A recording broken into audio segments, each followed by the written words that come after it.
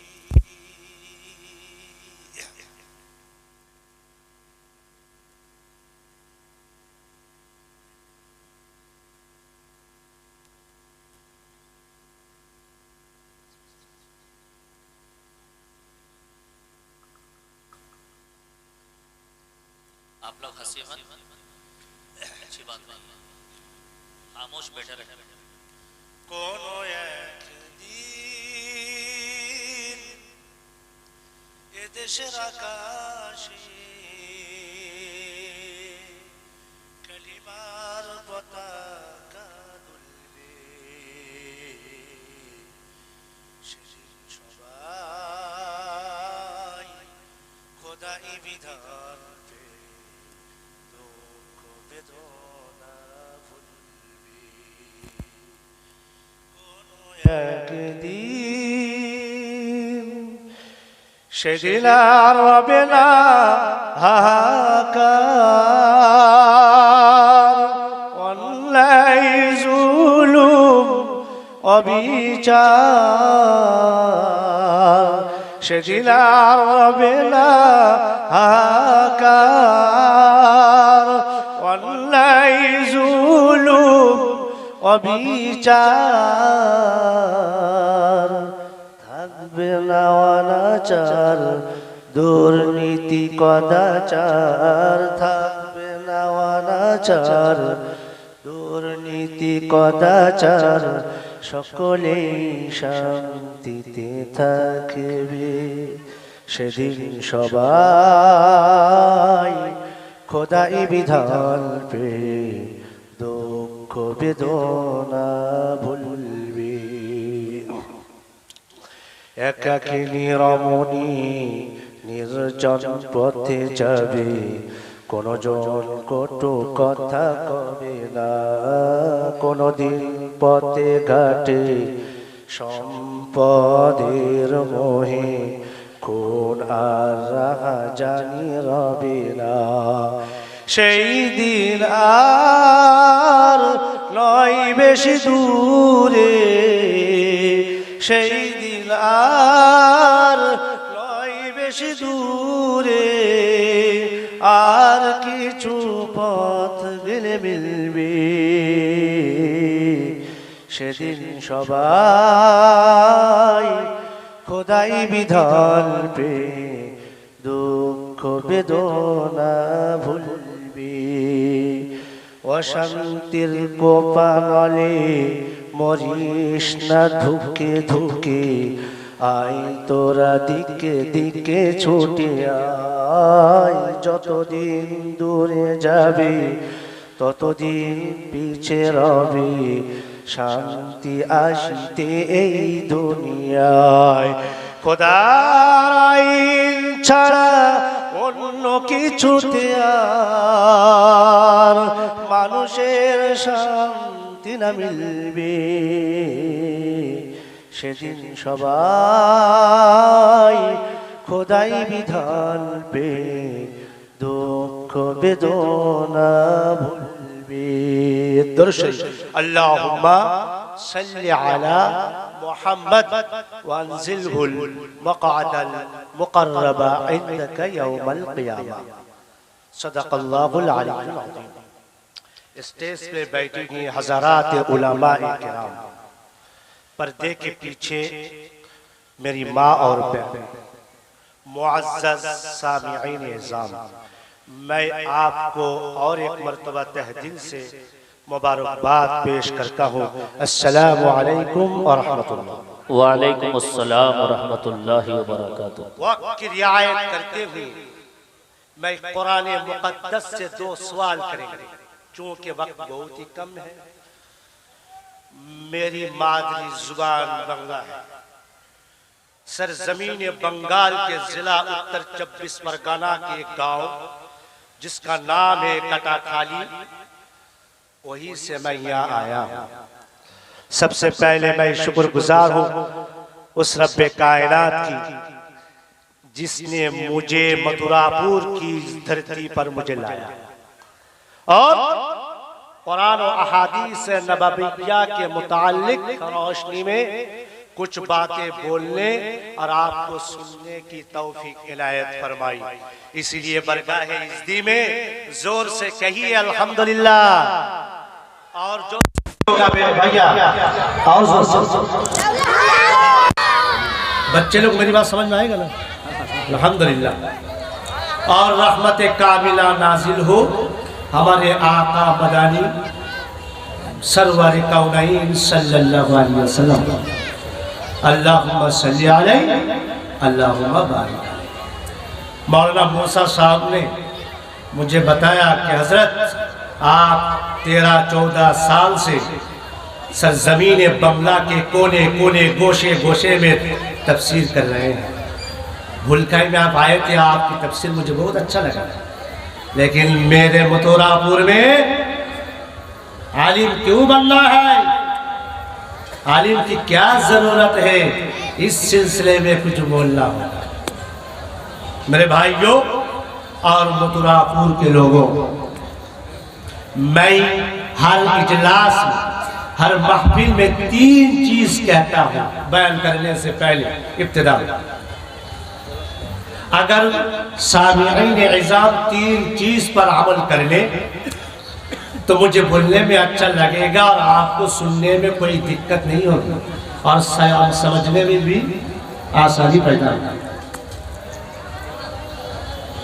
एक सवाल का जवाब मैं उर्दू जुबान में दूंगा और आखिर में वक्त मिले तो दूसरा सवाल कुरान करीम से कहेंगे। क्यों? इसलिए कि पर्दे के पीछे मेरी माँ बहनें तकरीर सुन रहे हैं, उनके लिए भी एक भी बयान देंगे अगर आखिर में वक्त मिले तो। कुरान तो बता कि किन किन मकामात में वालिदैन का तूने तज़किरा किया है। बहुत वालिदैन की बातें आप सुने हैं मुक़र्रिर से, आज हम आपको बताएंगे वालिदैन क्या चीज़ होती है। लेकिन वो बोलेंगे बांग्ला में, चूंकि मुझे पता चला कि आप बांग्ला भी समझते हैं। हाँ भैया समझते हैं ना? बिल्कुल बिल्कुल मुकम्मल। तो बांग्ला बाद में बोलेंगे, लेकिन पहले सवाल का जवाब मैं उर्दू में दूंगा और आप तो उर्दू जुबान की है अल्हम्दुलिल्लाह। अगर गलती हो जाए तो स्टेज पे हज़रात उलमा बैठी हुई है, आप थोड़ा पकड़ दीजिएगा कि काम या बंगाली को ज़्यादा गलत होता है। क्या करे भाई, मेरा कसूर है, आप थोड़ा पकड़ दीजिएगा इंशाल्लाह। भैया सुनिएगा गौर से, 3 चीज, उसके बाद मैं जलसा शुरू करूंगा। मैं इधर उधर की बातें नहीं करता, मैं शुरू से आखिर तक कुरान मुकद्दस की दलाइल और अहादीस नबविय्या से पेश करेंगे। इधर उधर की बातें मैं नहीं करता भैया, इसलिए मैं बयान अभी शुरू नहीं कर रहा हूँ। बयान से पहले मुअज़्ज़ज़ सामिऊन को 3 चीज पर अमल करना होगा। कौन कौन करेगा जरा हाथ उठा के बताइए। और जो उठाया नहीं वो भी उठा लेंगे, सब उठाया, वो भी उठा लेंगे जो ओ मेरी आंखों की कमजोरी है। सब उठाया, हम देख नहीं पाए तो क्या करेंगे, ठीक है ना। सुनिए तिलवा नंबर 1,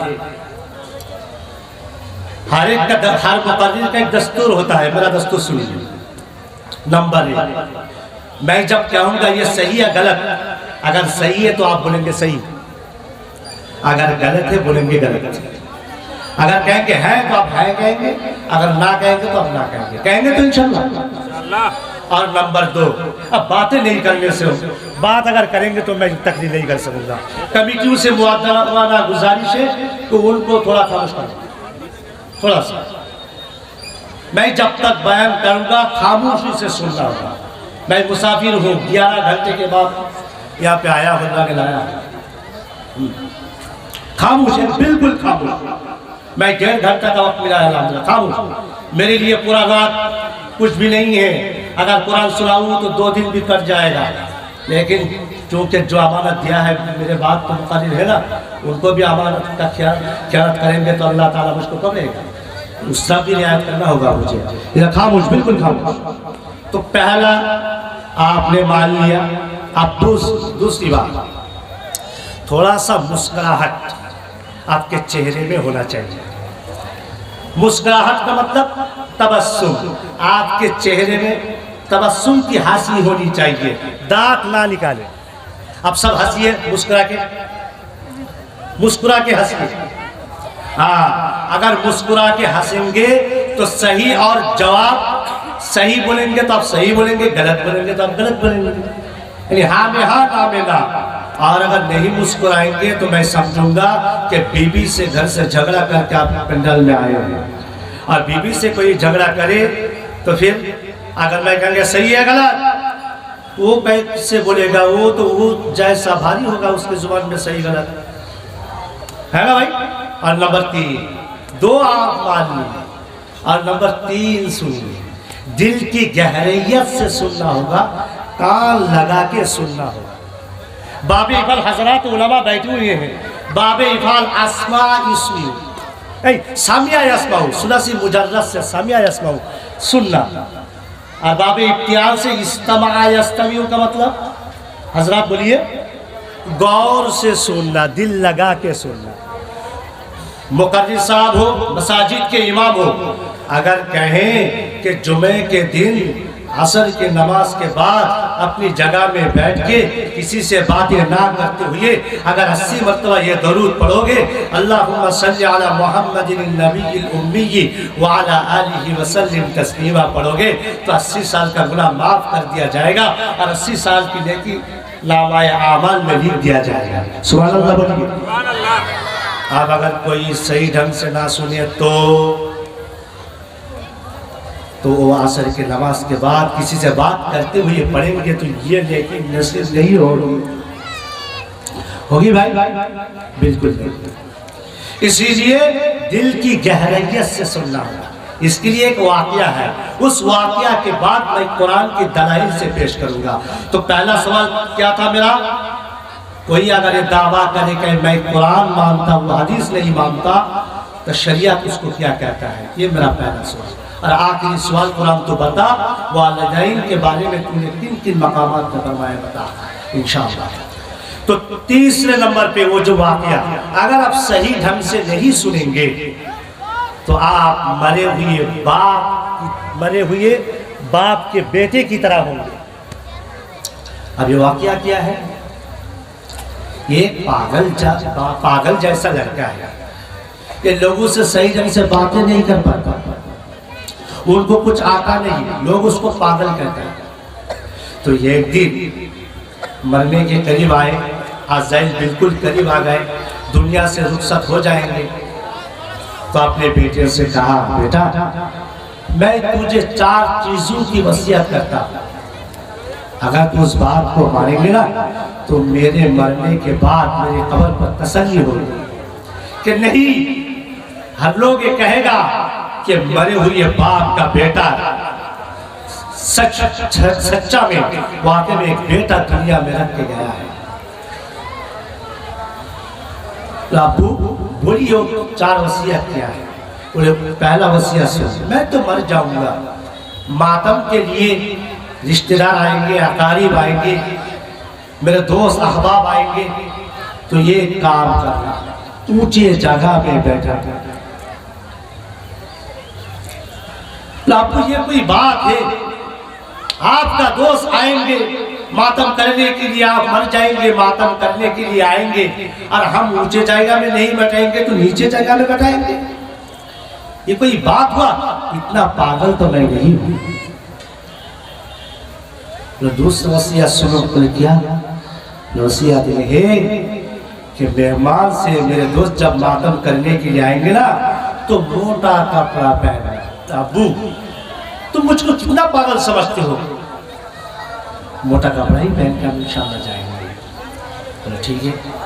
और तीसरा नंबर सुनो, जब उनसे बातें करोगे तो नरमी से बातें करोगे और मिठाई बातें करोगे। अबू आपके मरने के बाद आपके लिए मातम करने के लिए मेरे घर आएंगे, तशरीफ लाएंगे, तो हम गर्मी से बातें करेंगे? इतना पागल तो मैं नहीं हूँ। तो चौथा वसीयत सुन लो। बोले क्या?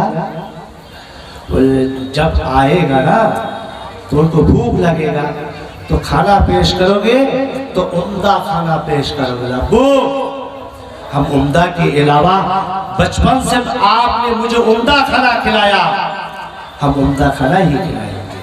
आप चिंता मत कीजिए, टेंशन ना लीजिए, फिक्र ना कीजिए, मुझ पर छोड़ दीजिए। ये 4 वसीयत मैं पूरा करके रहूंगा। कुछ दिनों के बाद बाप मरे, जनाजा भी हुआ, मस्जिद में ऐलान हुआ, कफन पहना दिया गया, जनाजा भी हो गया, कब्र भी दे दिया गया, लेकिन मरे हुए बाप के दोस्त को मालूम नहीं था कि उस बेटे के बाप तब मर गया। अब 2 दिन के बाद आया मातम करने के लिए उसके घर में। अब घर का नौकर होता है ना, अब नौकर उसको सोफा समझते ना, सोफा खाट बांग्ला में खाट कहते हैं, तो उसको सोफा में बैठा। तो बेटा ने नौकर से कहा है मेरा बाप ने जो वसीयत किया है ना वो वसीयत के मुताबिक तुम सही काम नहीं किया, ये अमानत का ख्याल है, ये ऊंचा जगह नहीं है, मेरा 2 मंजिला मकान है, आप 2 मंजिला हो, 3 मंजिला हो या 1 मंजिला हो। अरे मथुरापुर के लोगों बोलो, टैंक कहाँ रहता है? पानी का टैंक, जोर से बोलो, अरे बोलो ना, छत के ऊपर, बिल्कुल ऊपर। अब नौकर को बोला कि ये सोफा में नहीं, बिल्कुल टैंक के ऊपर रखो, वही सबसे ऊंचा जगह है। ये देखा कि अब अगर ऊपर में नहीं रखते तो नौकरी से तो निकल दिया जाएगा। सर अब जो भी कहेंगे हम कबूल है, किसी भी तरीके से हम ऊंचाई में रखेंगे, टैंक के ऊपर ही रखेंगे। वह जनाब सुनिए, ऊपर चल यहाँ आप ऊपर लेके गया 2 मंजिला मकान में। अब वो अगर बोलेंगे तुमको बैठाना है टैंक के ऊपर तो नहीं उठेगा, तो कहा कि वहाँ एक काम है, थोड़ा उठो। तुम मरे हुए बाप का दोस्त समझा कि कोई काम शायद होगा, तो इत्तेफाक से उसके ऊपर उठा। क्या काम है? तो काम नहीं है, काम कीजिए, आप वहां पे बैठिए। अब ये नीचे उतर आया, क्या किया तुमने? मैंने तो टैंक के ऊपर बैठा दिया, आपका इजाजत, आप जो कहेंगे उमर सिंह। ठीक है। अब वो क्या किया? मोटा कपड़ा पहन के उससे मुलाकात के लिए छत के ऊपर गए। गर्मी का मौसम है, मोटा कपड़ा पहना। अच्छा आप बोलिए, ये कपड़ा सर्दी के मौसम में तो जायज है, लेकिन गर्मी के मौसम में ये कपड़ा पहनना जायज है? अरे जोर से बोलो ना, जायज है? नहीं। अब मोटा कपड़ा पहन के 2 मंजिला मकान में गया। वो मातम तो दूर की बात है, गुस्सा कर रहे हैं। अब मरे हुए बाप के बेटे से उसने कहा, क्या कहा कि आपके अब्बू दुनिया से कब चला गया? तो उसके बाद में कहा कपास। कपास कहते हैं तूलो को, बांग्ला में तूलो कहा जाता है। उसके बाद कहा किस बीमारी से मरा? तो कहा गुड़। वो खेजूर का जो रस होता है ना, खेजूर का रस, उसको कहते हैं गुड़। ये सोच, जो कह रहा हूं इसका सवाल, इस सवाल का जवाब तो सही नहीं दे रहा है। सवाल चुनी, जवाब है दीगर। तो फिर आखिर मरे हुए बाप का बेटा नीचे आया और फिर कहा, ऐ नौकर उसको नीचे लेके आओ। और उसको नीचे लेके आया तो उम्दा तरीन खाना पेश कर दिया गया। अब खाना सही ढंग से पका नहीं, हाँ बोलिए बोलिए, अब सही ढंग से पका नहीं, गोश्त मुंह में दे रहा है, सही ढंग से वो काट नहीं पा रहे हैं। तो मजबूरी से कहने लगे, कैसा बोल, क्या बोल आप, ये उम्दा तरीन खाना है। अब खाते खाते बेसब्री से उन्होंने सवाल किया, अच्छा तुमने ये जो हरकत किया मुझे पसंद नहीं आया, अब मैं तुमसे सवाल करता हूं, तुम बताओ, मैं तुम्हारे बाप मर गए हैं, उसके मातम के लिए आप तुम्हारे घर तशरीफ लाए, तो तुम मुझको टैंक पर बैठा दिया क्यों? तो बेटा ने कहा कि मेरे बाप मरने से पहले वसीयत किया था। क्या वसीयत? कि मेरे दोस्त मेरे मरने के बाद मातम करने के लिए जब आएंगे ना तो ऊंचे जगह में बैठना। तो मेरे घर में ऊंचा जगह तो टैंक के अलावा और नहीं है, इसलिए मैं वहां बैठा दिया। अच्छा आप हजरत बताइए, मरे हुए बाप ने जो वसीयत किया था, क्या इसलिए वसीयत किया था कि टैंक पे बैठा दो? जोश से बोलो। नहीं।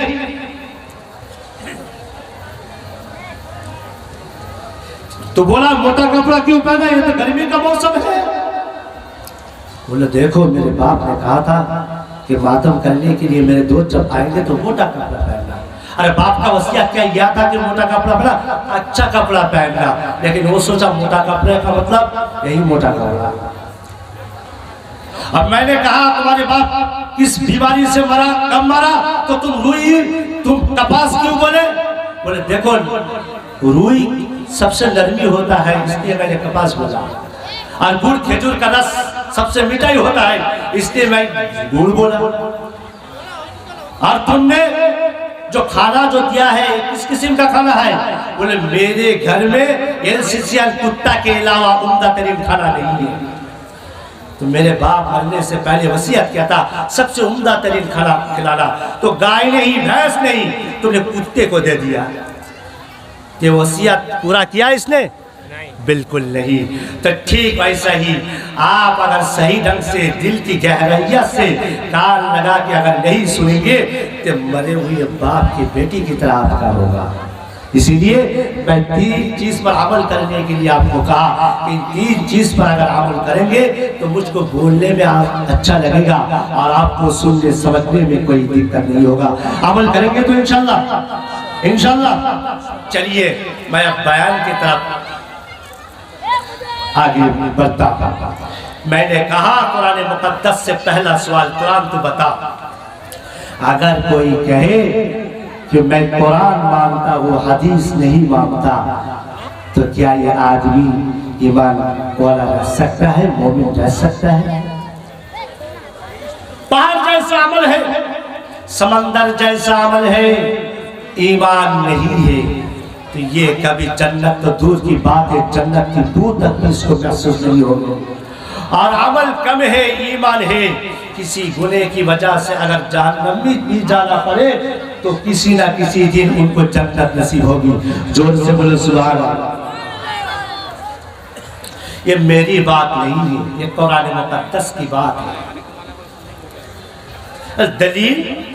दलील आपको मैं सुनाऊंगा, लेकिन कुरान में करीम की आयत मुबारक सुनाने से पहले मैं एक अहादीस नबविया सुनाऊंगा।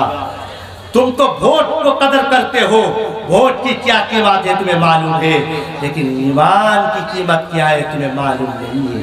पता चलेगा जब तुम रोज़े क़यामत में उठोगे, उस दिन तुम्हें पता चलेगा। बदर के करीब एक जगह है, हज़रात उलमा को मालूम है, जगह का नाम हर्रतुल वबर। क्या नाम बोले? आयशा फरमाती है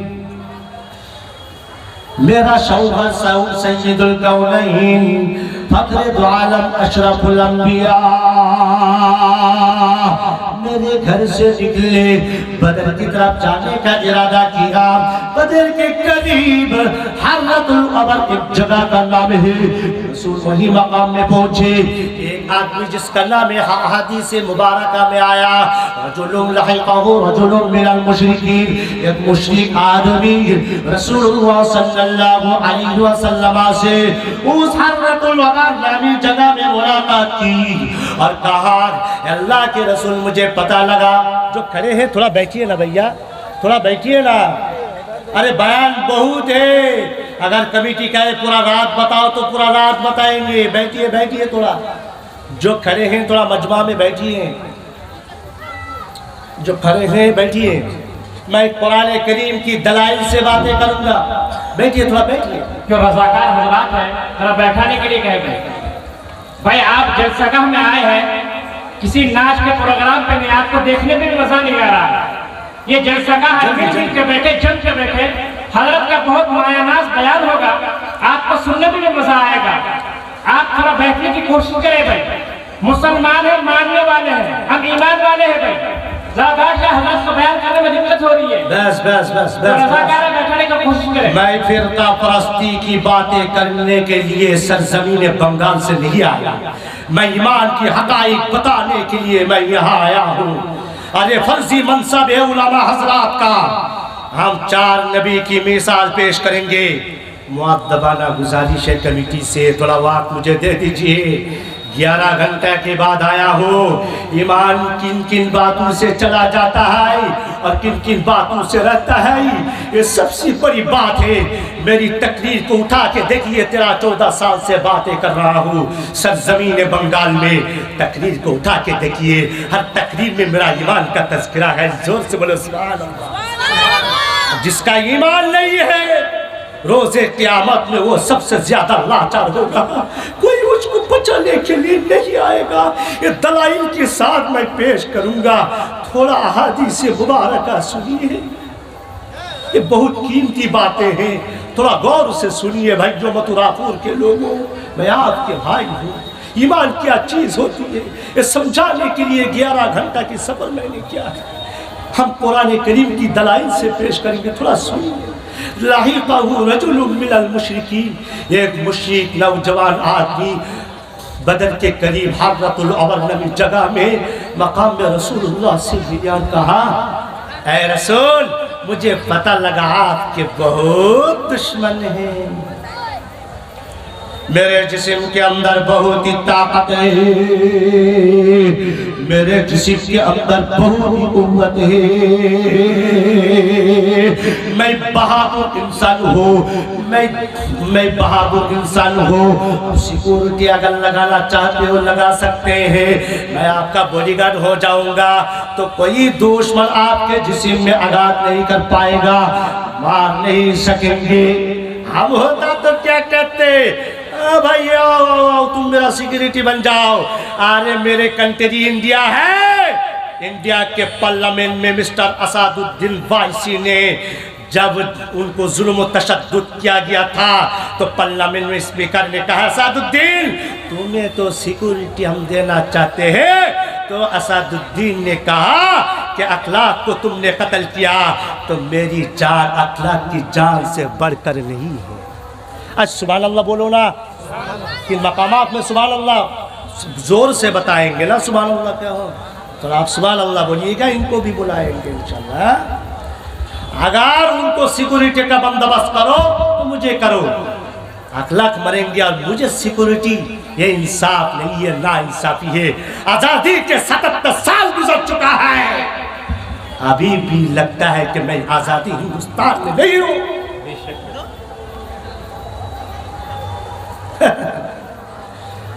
बहुत कुव्वत दिखा रहा है, मैं बहादुर इंसान हूं। अब बताइए सिक्योरिटी लगेगा? नबी ने कहा हाँ दरकार है मेरा, लेकिन एक शर्त पर। नौजवान ने कहा सैयदुल कौनैन, मैं आपको नहीं मानता, मैं मुशरिक हूँ, अल्लाह खालिक है और हम सब, जोर से बोलो हम सब सुभान अल्लाह। कहा सुभान अल्लाह। अरे भाई ये क्या समझ रहे हैं? बच्चे हैं तो इनको यहाँ बैठा दिया क्यों? अरे जो अक्लमंद है उलमा हजरत बैठिए, आप सुने मेरी बात। क्या बोले मैं? क्या बोले अभी क्या बोले? अरे अभी सुभान अल्लाह से पहले क्या बोले? हाँ अल्लाह खालिक है और हम खालिक और मखलूक कभी एक नहीं हो सकता। जिस दिन एक कर दोगे तुम मुशरिक बन जाओगे। ये कहा है पारा नंबर 25 सूरह कलम शूरा सफ़ा नंबर 2 बिल्कुल ऊपर में। हज़रात उलमा से पूछते हैं या नहीं? उपास इकराम है लैसा कमिस्लिही शैउन व हुवा समीउल बसीर। अल्लाह जैसा कोई नहीं है। मुशरिक आदमी हररतुल वबरनमी जगह में रसूलुल्लाह से मिले मुशरिक है, मजूसी हाथ की परस्तिश करने वाले हैं, अल्लाह के अलावा दीगर मखलूक को भी पूछते हैं। ये मुशरिक आदमी रसूलुल्लाह से मिले, अल्लाह के रसूल ने कहा एक शर्त पर मैं तुम्हें सिक्योरिटी की तार लगाऊंगा, अगर एक शर्त तुम मनोगे। वो एक शर्त क्या है बताओ सैयदुल कौनैन? बोलो वो एक शर्त ये है अतुमिनु बिल्लाहि व रसूल। तुमिन फेले मुजारे हाजिर, हाजिर मुजारे हाजिर मुजक्कर हाजिर। क्या है अतुमिनु बिल्लाहि व रसूलिही? क्या तुम अल्लाह रसूल को मानते हो? काला उसके अंदर हुआ ज़मीन है, ये काला वो मुशरिक लड़का नौजवान है, वो कहता है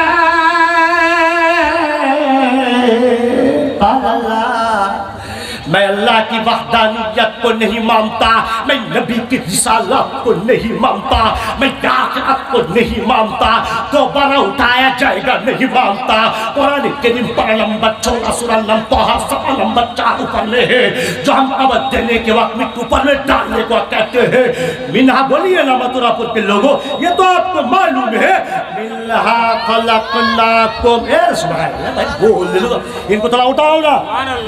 ये लोग क्या करा? मिन्हा खलक़नाकुम व फ़ीहा नुईदुकुम व मिन्हा नुख़रिजुकुम तारतन उख़रा। मैं पहला शर्त क्या दिया? हाँ में हाँ कहना, ना में ना कहना। अगर नहीं कहेंगे तो समझेंगे बीबी से झगड़ा करके आया। ये सब झगड़ा करने वाला है बीबी से। वो अल्लाह सुभान अल्लाह आगे कह रहा है हाँ में हाँ नहीं, ना में ना नहीं। कमिटी से बोलते और 1 घंटा दो मुझे और ना आपके लिए बद्दुआ कर दूंगा। मैं 11 घंटा सफर के बाद आया हूँ, मैं और ज्यादा बातें कर ईमान के हक़ाइक़ बताएंगे। क्यों दरकार है आलिम होना? ये बता के मैं स्टेज से जाऊंगा, चाहे वालिदैन किसी की गुनाह कर पाऊंगा। ईमान क्या चीज होते हैं बहुत समझ में आ गया ना। मिसाल दे रहा हूँ, मिसाल अगर गलत होगा तो पकड़ेगा मुझे। मैं रोजाना 8 घंटा मुताला करता हूँ, 27 तफसीर मुझे पढ़ लिया है भैया। 2012 साल में 17 लड़की वेस्ट बंगाल में फर्स्ट हुआ। मैं 1 साल में हिस्स कंप्लीट किया। हाफिज मौलाना कारी मुफ्ती सब बना रहे भैया। हमारी गति बान्न गति, सूरज घूमता है नहीं, चांद घूमता है नहीं, एक धरती घूमता है नहीं। अरे कोपरनिकस कहता है नहीं घूमता, एरिस्टोटल कहता है घूमता है, गैलीलियो कहता है नहीं घूमता, कुरान बताएगा घूमता है नहीं। अरे भैया किन किन से ईमान चला जाता है तुम्हें मालूम नहीं? कहता है बंदर से इंसान पैदा हुआ। स्कूल कॉलेज यूनिवर्सिटी के तलामीज कुरान से लेना देना नहीं है, ना ही स्टडी करता है। वो लोग को क्या पता? यूरोप में बैठकर पूरब के देश कंट्री, क्या हिंदुस्तान बांग्लादेश जाल बिछाया हुआ है। तुम कुरान मानो हदीस न मानो।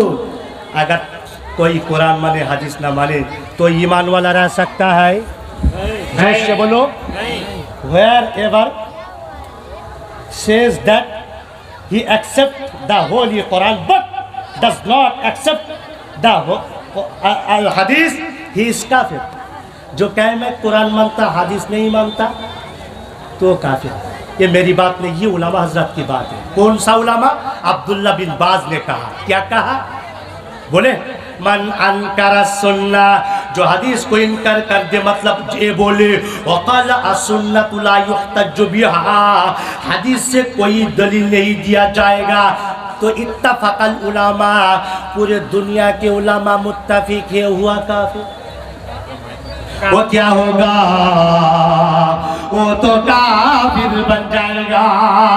जो कहेगा इर्तिकाए पसंदी विबत्तल बात का थ्योरी, जो कहेगा इंसान मिट्टी से नहीं बंदर से पैदा हुआ है, वो काफिर बन जाएगा। मैं दलील देता हूँ इंसान किससे पैदा हुआ है। अरे मिट्टी से कहाँ बोलूँ, कुरान के मुख्तलिफ मकामात से बोलेंगे तो 2-3 घंटा पार हो जाएगा। मैं 2-3 मिसाल देता हूँ। अरे वुजू करके कुरान खोलो, पारा नंबर 18 सूरह कलम मोमिनून सफ़ा नंबर 1 बिल्कुल दरमियान में है। वलक़द ख़लक़नल इंसान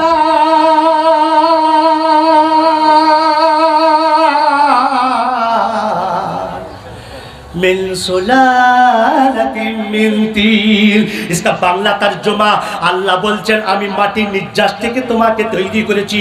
ওটার উদ্যোগ হলো मैंने मिट्टी के जौहर से तुमको बनाया। अब कहाँ बनाया? वो कारीगरी जगह कहाँ है? मौलाना साहब बोलिए। ये क्या होता है तुम्हारे पेट में? वो पर्दे के पीछे जो सुन रहा है उसके पेट में, तुम्हारे पेट में नहीं होगा। तुम जैसा आदमी हो, अगर कुत्ता मरे छोड़ दे, समझे नहीं? सुम्मा जअलनाहु नुतफतन फी करारिन मकीन। বাংলা তরজমা होता है আমি শুক্রাণু के মাটি থেকে শুক্রাণু তৈরি করে সুরক্ষিত জায়গায় রেখেছি। এর উর্দू का तर्जमा होता है मिट्टी से नुतफा पैदा करके महफूज मकाम में रखा है वो मादर रहम। अब उसके बाद सुम्मा खलकनन नुतफता अलकतन फखलकनल अलकता मुज़गतन फखलकनल अलकता मुज़गतन फखससौनल इज़ाम लहमा सुम्मा अंशअनाहु खल्क़न आखर फतबारकल्लाहु अहसनुल खालिक़ीन। तुम जो फल फूल खाते हो उससे उस मिट्टी से मैंने तुमको पैदा किया। मिट्टी से नुतफा बना, नुतफा से खून बना, खून का बनाया, लोथड़ा बनाया। उसके बाद तुमको क्या बनाया? गोश्त के बोटी बनाए। उसके बाद हड्डी, फिर गोश्त को हड्डी में चढ़ाया। इसी तरीके से नए अंदाज में तुम्हें पैदा किया। मैं अल्लाह बताता हूँ, ये मंतिक अल्लाह जी के जो पैदा करता है सच वही बता सकता है, जो पैदा नहीं करता साथ वो बता नहीं सकता है। ये कहाँ है? कुरान करीम में है। पारा नंबर 5 सूरह का निसा सफ़ा नंबर 5 सफ़ा नंबर 10 बिल्कुल नीचे में है। जब अल्लाह ताला ने क़यामत बर्पा करेंगे वहीं पे कहा अल्लाहु ला इलाहा इल्ला हु यजमअन्नकुम इला यौमिल क़ियामति ला रैबा फीहि व मन अस्दक़ु मिनल्लाहि हादी। वो कीरा 17 पर 5 पर 17 नंबर सफा में कीरा वो बताएंगे। बहुत बढ़िया मौलाना है, इनका अकल है अल्हम्दुलिल्लाह, बहुत इल्म है अल्हम्दुलिल्लाह। बता दिया मुझसे पहले, वही जगह हम जाएंगे। वमन अस्दक़ु मिनल्लाहि हदीसा, हदीसा है वहीं पे किला है। अल्लाह बताता है क़यामत मैं बर्पा करूंगा, इसमें कोई शक नहीं है। उस दिन तुम्हें जमा करूंगा। मैं बता रहा हूँ मैं अल्लाह क़यामत करूंगा। मुझसे सच बताने वाला और है कौन? मैं सच बताने वाला हूँ, मैं खालिक हूँ। और मैं जिसको पैदा किया मखलूक में से रब्बे मेरे मेरे मेरे नबी आता पता नहीं सच बता सकता है। भाइयों सुनो, और अल्लाह ताला ने पारा नंबर 5 सूरह निसा सफ़ा नंबर 17 बिल्कुल ऊपर में है, जन्नत की बात करते हुए फरमाया वल्लज़ीना आमनू व अमिलुस सालिहाति सनुदखिलुहुम जन्नातिन तजरी मिन तहतिहाल अनहार खालिदीना फिहा अबदा व मन अस्दक़ु मिनल्लाहि क़ीला। जो ईमान लाएंगे, अमल करेंगे, ऐसी जन्नत देंगे, नहर जारी होंगे। मुझसे ज्यादा कौन सच बता सकता है? सुभान अल्लाह बोलो।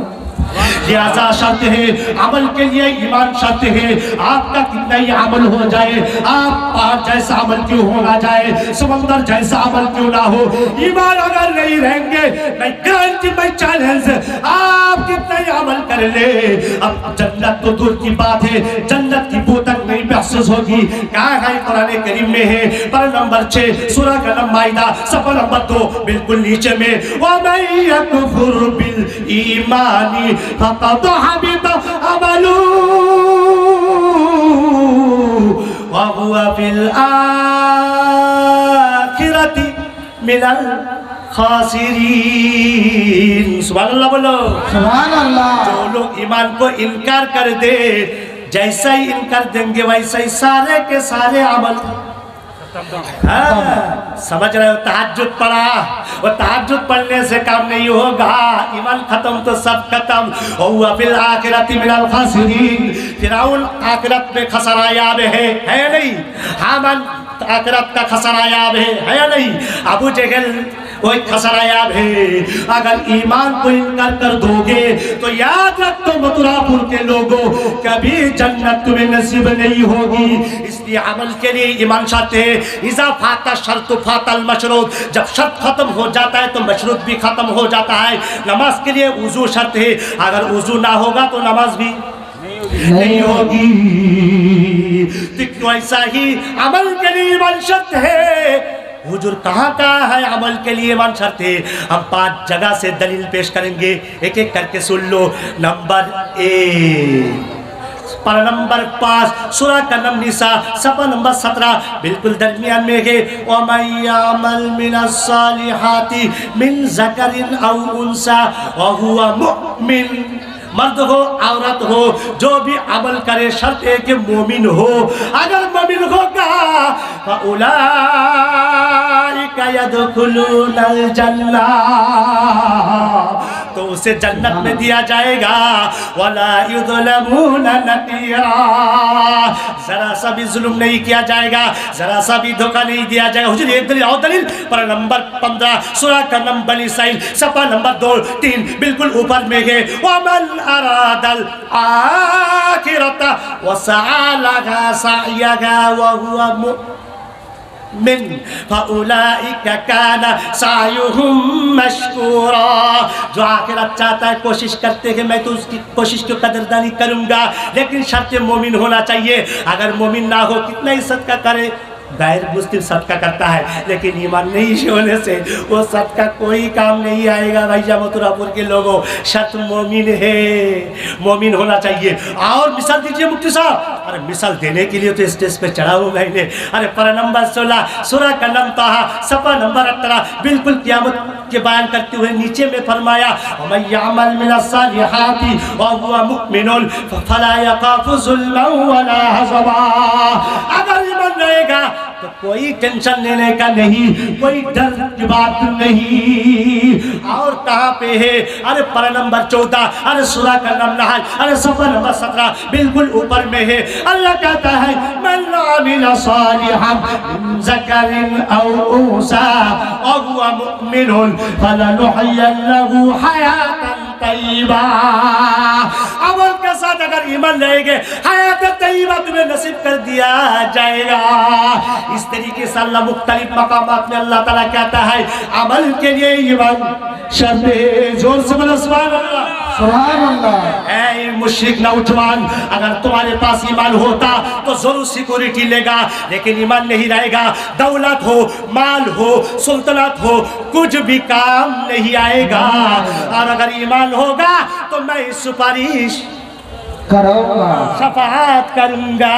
कहाँ पे है?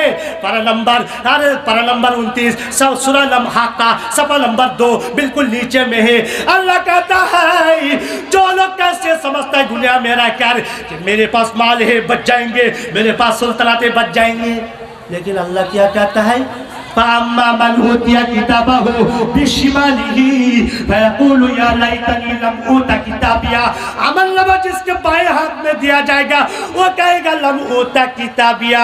अगर अमलनामा ना दिया जाता वलम अदरी मा हिसाबिया, अगर हिसाब के बारे में मुझे मालूम ना होता, या लैतहा कानतिल काज़िया, अगर अल्लाह ताला मुझको हम सबों को मार देते। उसके बाद क्या है? मा अगला अन्नी मालिया उस दिन दौलत कोई काम नहीं आएगा। हलाकाली सुल्तानिया, उस दिन सुल्तनत भी कोई काम नहीं आएगा। तो क्या काम आएगा? अरे ईमान काम आएगा। अरे तुम्हारा फिक्र क्या है? मैं बताता हूँ। ये हजरात उलमा का फर्जी मनसब है। अगर हजरात उलमा मस्जिद में बैठकर तस्बीह और तहलील करे, मैं चैलेंज करता हूँ, इन लोगों को पकड़ा दिया,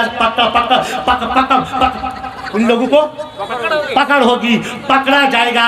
এই সমস্ত লোকদেরকে ধরা হবে, কিয়ামতের দিন এই সমস্ত লোকদের বলা হবে তোমাদেরকে মাদ্রাসায় পড়তে দেওয়া হয়েছিল, তোমরা আলিম বেড়েছো, কেন তোমরা ওদেরকে বলোনি? ওদের ঈমান সম্পর্কে জানা ছিল না, কেন ঈমান কি হাকাইক তোমরা বলোনি? তাই কোরআন শরীফ আলিম হওয়া কতটা জরুরি, পারা নাম্বার 11 সূরা নাম তাওবা পৃষ্ঠা নাম্বার 5 একেবারে নিচের দিকে আছে, ওয়া কানাল মুমিনুনা লিয়ানফিরু কাফা। যারা বলে এই তোমরা সব জিহাদে চলো, তোমরা সব জিহাদে চলো, না ভাই, সব জিহাদে গেলে চলবে না। কিছু মানুষকে, এই মানুষ আগে শুনুন, কিছু মানুষকে আলিম হতে হবে। সবাই যদি জিহাদে যায় তো জাতিকে সতর্ক করবে কি? এখন অনেক সময় কথা বাজে, যেটা আমার কথা বাজে আর কখন বলবো আর আধা ঘন্টা শুনুন। ইমানের ব্যাখ্যা প্রচুর আছে, একটুখানি বলে পর আমি पिता मातार একটা ঘটনা বলে বক্তব্য শেষ করব। पर देखे पीछे महिला सुन रहे हैं, थोड़ा सा ईमान की बातें करके इंशाल्लाह वालिदैन की, पिता माता की एक तो घटना वाकया बोल के हम बात को इख्तिताम कर देंगे इंशाल्लाह आधा घंटा के अंदर। तो सुनिए थोड़ा सा मेरे भाई, जो वो কোনো কিছু কাজে আসবে না যদি ঈমান না থাকে। ওই ছেলেটাকে বললেন তোমার মধ্যে ঈমান নেই, তো তোমারও সাহায্য নিয়ে আমার কোনো দরকার নেই, সুতরাং আমি সাহায্য হিসাবে তোমাকে নেব না। ইমাম থাকলে রেহাই, না থাকলে পেটাই। কত আয়াত বলবো? ফাকাইফা তাত্তাকুনা ইন কাফারতুম ইয়াউমা ইয়াজালুল বিলদানা শিবা, পারা নম্বর 29 সূরা মুজাম্মিল সফা নম্বর 2 একেবারে উপরে। अगर तुम्हारे पास ईमान नहीं है तो याद रखो वो दिन, जिस दिन छोटा एक बच्चा बुरा हो जाएगा, तुम कैसे अपने आप को बचाओगे? लिकुल्लि इम्रिइम मिनहुम यौमाइज़िन शाअनु युगनी, पारा नंबर 30 सूरा कलम आवाज सफा नंबर 2 बिल्कुल नीचे में है। उस दिन हर एक आदमी अपना फिक्र करता रहेगा। मुअज़्ज़ज़ हज़रात, अल्लाह के नबी तेरे साथ जिंदगी में दूसरी की फिक्र करते रहे। पारा नंबर 15 सूरा कलम का सफा नंबर 1 बिल्कुल दरमियान में। जल्दी बोल रहा हूँ क्योंकि वक्त नहीं है। फलअल्लक बाक़िउन नफ़्सका अला आसारिहिम इन लम युमिनू बिहाज़ल हदीस आसफ़ा। अल्लाह के नबी जिस तरीके से उम्मत का फिक्र कर रहा हो, लगता है कि तुम्हारा जान खतरे में है। यही उन्वान अल्लाह फरमाते हैं पर नंबर 19 सूरा कलम शुअरा सफा नंबर 1 बिल्कुल दरमियान में है। लअल्लक बाक़िउन नफ़्सका अल्ला यकूनू मुमिनीन, उसके ईमान ना लाने पर लगता है आपका जान खतरे में है। नबी मदीना पहुंच गए, एक छोटा यहूदी बच्चा, उसको मालूम है कि अल्लाह के नबी वो छोटे बच्चा से प्यार करता है। इतना प्यार तो उस अल्लाह के रसूल से मुलाकात के लिए उसका दिल आग्रह हुआ, जज्बा हुआ। नबी मदीना को आए, उसका जूता हाथ में ले हुए थे। इतने दिन मोहब्बत हो गया। अल्लाह के रसूल सोचा कि कैसे ईमान लाए। वो सोच रहा है कि मैं नबी से कैसे मोहब्बत करूं, और नबी फिक्र कर रहा है यहूदी बच्चा मुझसे मोहब्बत करता है, इसका ईमान कैसे लाए। बिलाकी बहुत लंबा चौड़ा वाकया है, वक्त बहुत ही कम है। अल्लाह ताला इधर अगर आने की तौफीक दे इंशाल्लाह बताएंगे। मुअज़्ज़ज़ सामीन इज़्ज़म, जब रसूलुल्लाह को मालूम हुआ तो माँ और बहनों की आवाज़ आ रही है कि तो उनको थोड़ा बांग्ला में बोलने दीजिए, हम लोग को बहुत अच्छा ओ बांग्ला में भी बोलना होगा। अच्छा ठीक है, अच्छा बांग्ला में तो होने दो। 5 मिनट उर्दू में 5 मिनट उर्दू में 5 मिनट आओ 5 मिनट उसके बाद बांग्ला में एक वाकया बोल के बात को इख्तिताम कर देंगे इंशाल्लाह। और 5 मिनट तो क्या बात है भाइयों, क्या बात है? क्या बोले अभी नहीं, क्या बोले? बच्चे का ईमान कैसे? हाँ, बच्चा का ईमान, अल्लाहू अकबर, सिर्फ तस्बीह तालीम करने से नहीं होगा। बच्चा का ईमान, और मदरसा इंसान को इंसानियत बनाता है, स्कूल कॉलेज इंसानियत के नाम पर जिहालत करता है। वो लंबा चौड़ा वाकया है। जब दिल में खबर आया कि वो बच्चा मरने के करीब है, अल्लाह के रसूल उसके घर गए। उसके बाप सोचा कि सय्यदुल कौनैन मेरे बच्चे की मुलाकात के लिए मेरे घर वापस आए। ये कोई आम इंसान नहीं हो सकता है, ये अल्लाह के नबी है। उस बच्चे की गोद सर पे गया और गोद में उसके सर को गोद में रखा और कहा, बेटा तुम मुझसे मोहब्बत करते हो, यहूदी होकर मरोगे, अरे भाई ईमान रखो। तो बच्चा अपने बाप की तरफ ख्याल करते नजर करते हुए देखा, तो बाप ने कहा, बेटा मेरी तरफ मत देखो, आका मदनी की तरफ देखो, वो तुम्हारी खैर चाहता है, तो ईमान कबूल कर लो। कहा, ला इलाहा इल्लल्लाह मुहम्मदुर रसूलुल्लाह। ईमान क्या चीज होता है, ये थोड़ा सा वाक्य बोल के बांग्ला में बोलूंगा।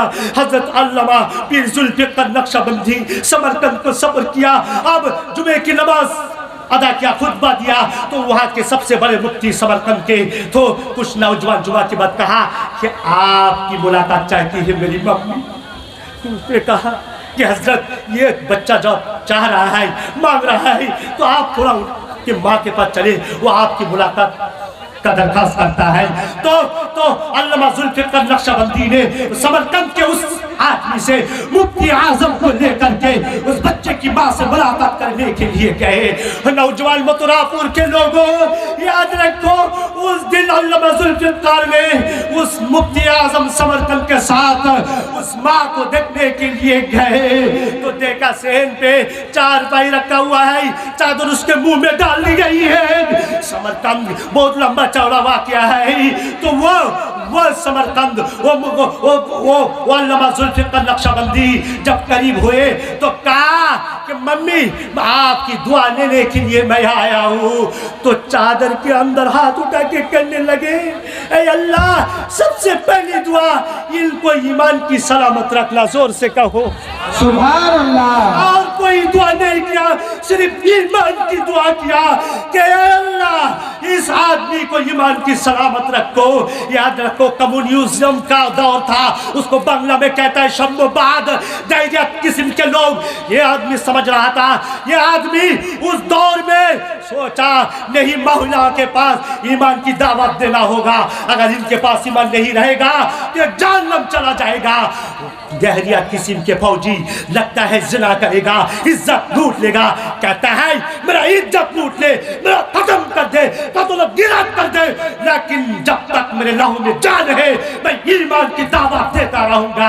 70 साल से ईमान की दावत दी, 90 साल में जेल में बैठकर उस आदमी के लिए दुआ किया, ऐ अल्लाह उसको ईमान की सलामत रखना, इसे कहते हैं ईमान की कदरदानी।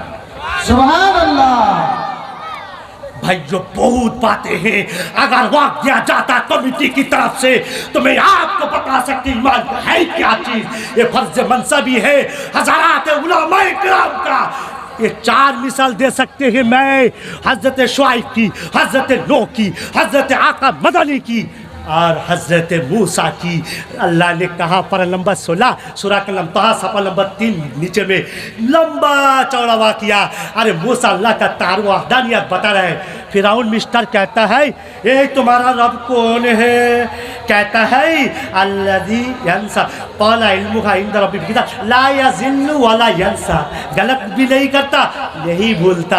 अरे मूसा नबी अल्लाह की वहदानियत बताने के लिए मस्जिद में तालीम नहीं किया, मस्जिद में चुपचाप बैठा नहीं, अल्लाह की वहदानियत बताने के लिए कौम के पास गए। शुआइब की बातें करूं, अरे शुआइब की कौम तो कमोबेशी करते थे। पर नंबर 30 सूरह का नंबर मुताफिफिन वैलुल लिल मुताफिफिन अल्लज़ीना इज़ा कालू अलल नास यस्तौफून व इज़ा कालूहुम औ वज़नूहुम युखसिरून। जब खरीदते थे ज्यादा करके, देते थे कम करके। अल्लाह कहता है यौम यक़ूमुन नासु लिरब्बिल आलमीन, जिस दिन क़यामत बर्पा हुआ उस दिन तुम्हें उठाया जाएगा। डरो उस दिन से। बहुत सारी बातें हैं, मैं यहीं पर ईमान की हक़ाइक़ खत्म कर रहा हूँ। अल्लाह हम सबों को ईमान पर जमे रहने की तौफीक दे, सब कहे आमीन। चलिए पर्दे के पीछे से एक तो वाक़या सुनेंगे पितामाता का। बोल के चाय का, अरे चाय कहाँ है? चाय, अरे चाय कहाँ है? चाय बस आज ज्यादा वक्त नहीं है। पर्दे के पीछे माँ बहन ने बोला बांग्ला में एक तो महिला के बारे में थोड़ा बताओ, एक तो वाकया बोल के इंशाल्लाह जल्दी जल्दी